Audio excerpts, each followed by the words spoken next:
Hello guys and welcome to my Kuusen 2 review.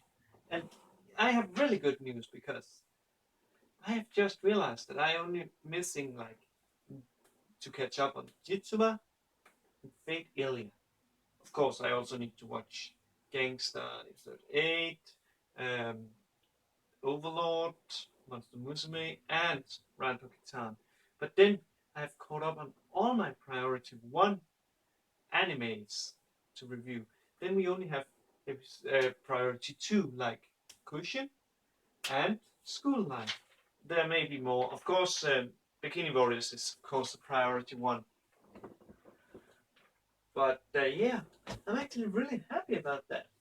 Also, to understand something in this episode, I actually turned on my PC to look at Funimation's the first episode of this to verify something that I wasn't sure about. And for some reason, it started on dub. Yeah, actually, it wasn't that bad. But of course, I prefer to watch it subbed. But let's talk about episode 2. And yeah, I'm really happy about this, guys, because I really love bringing this out, and I love that I can, force myself to watch anime. And when I say force, it's not like I'm forcing to watch it. It's like I love to watch it, but normally I get far behind on even shows I like. But because of these reviews, I actually, quote unquote, forces myself because I want to bring them out to you guys. For example, Prison School could have ended up being one of those shows if I hadn't had you guys. So thanks a lot for that. But let's talk about this episode. It's really interesting because we find out that the reason why Kanata is called a traitor is because he apparently fought and returned alive from that battle that he fought, which he must have ran. At least that's what people think. Because as I saw, he was obliterated by those demon beetles. So I wonder what happened there. How did he survive? Why does people think that he ran away from them? I really wonder. That event that is needs to be explained. Also, yeah, uh, we also find out that Kanata is very smart because he gets Missouri to agree to become his student. Misora, that is the strawberry girl, the girl that dropped that strawberry cake in his crotch and called him a pervert uh, by basically playing on her, I think it's vanity, because he says you could become like as strong as me. No, stronger than me, and take down ace people one after one. Wouldn't that be nice? And they, of course, that's a fantasy about that. And he gets Riku. That's the girl that is have a goddess complex. Basically, thinks she's a reincarnation of a goddess. Uh, to agree staying there because she says like, I have no reason to stay here. I know nothing to prove because I'm better. But he says that Misora, she has in his eyes, if Riku leaves, he has to consider Misora better than her because uh, Misora at least got I think she got a D or something, a D minus, and Riku she got a F minus, which should be impossible. But the reason why is because she didn't feel like going to the exam because she couldn't get her hair right. And Letty, Letty, yeah, sorry, her name is a little bit hard to talk about. That little timid girl that asked him in the first episode, "Are you a pervert?" And she actually wanted to be a student, but she's a little bit afraid, timid. But thanks to Misora basically backing up, she agrees to become his student. And then we change to another where we see like a girl. I think she's called Flemme. Sorry, I didn't write it down here. I can write down all my stuff now, so I don't have like, like just calling him like the strawberry girl, etc. But yeah, what can I say about that? Of course, there will of course be instances. Let us say, example, we haven't gotten it revealed yet, but I know it because let's say I have read the manga, but they haven't revealed her name yet in the anime. Then I will not say her name.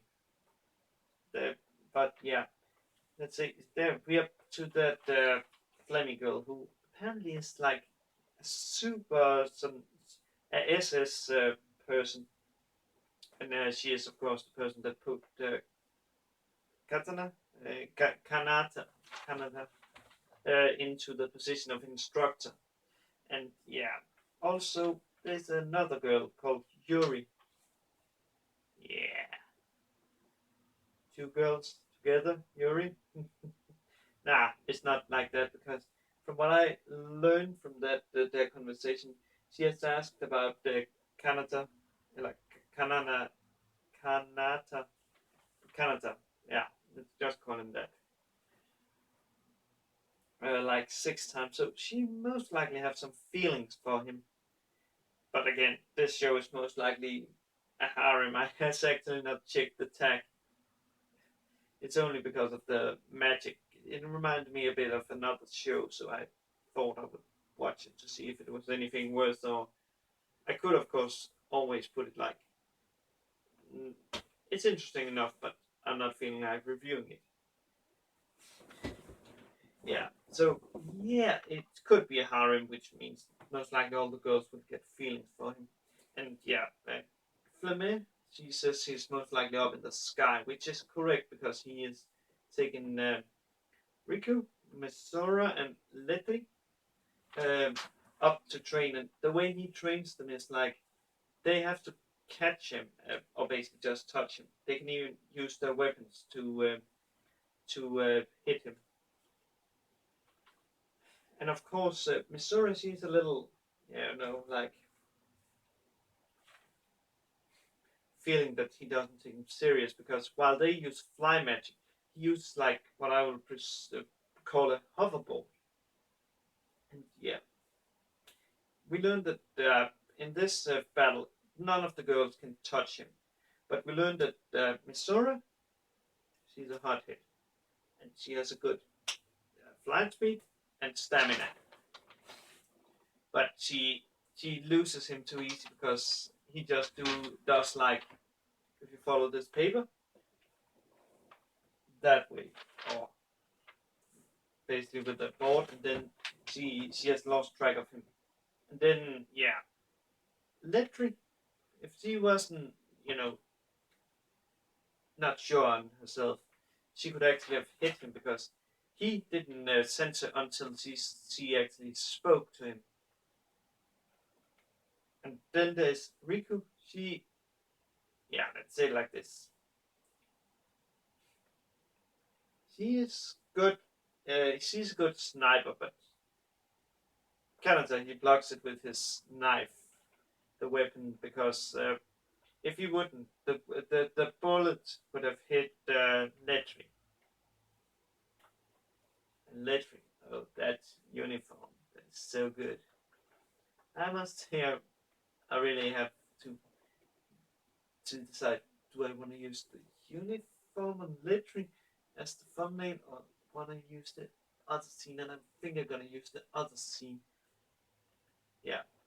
And he basically tells, but back to this. Basically, tells that she is a good sniper, but it's easy to dodge the bullet if it is too accurate, and also the blood loss is basically like giving it away. So she has to like remove the present. I would actually think that if what's called Miss Letri had a little more confident, basically, if took a little of Riku's like I'm so great at basically confidence in herself and gave it to Letri, she would be very good soldier. Or Sky Wizard, as they are called, and if took a little of Letri's, not sure about herself and gave it to Riku, she could actually be a really good soldier also. But yeah, of course they are. So basically, he schools them about their faults, and then we what's called transitions into a scene where they are like the three girls are dressing, in a what's called the girls' locker room where they're basically like in panties and bra and talking to each other and yeah stuff. And it's yeah. Misora, she's like kidding down because she sees how huge plot Literary has, and yeah, and Riku, she's like actually playing Literary, so it makes Misora gets even more down, and oh man, it's so great. And then when the main character walked in, yeah, he's being called a pervert, and that's how the episode ends. I must say, the show is better than I had expected because it's not mindless fan service. There's actually some good scenes, but there's some of the animations that I'm not sure if they use CGI or something because there is something. I'm not sure what it is, but I can see there's something wrong with it. But well, guys, I cannot really talk much more about this episode, so I think that I will get to Gangster. Yeah, I think I'm gonna go to Gangster and watch that and bring you that review while this uploading. And I hope you all have a good day, good night, wherever you are, and see you guys later. Cheers.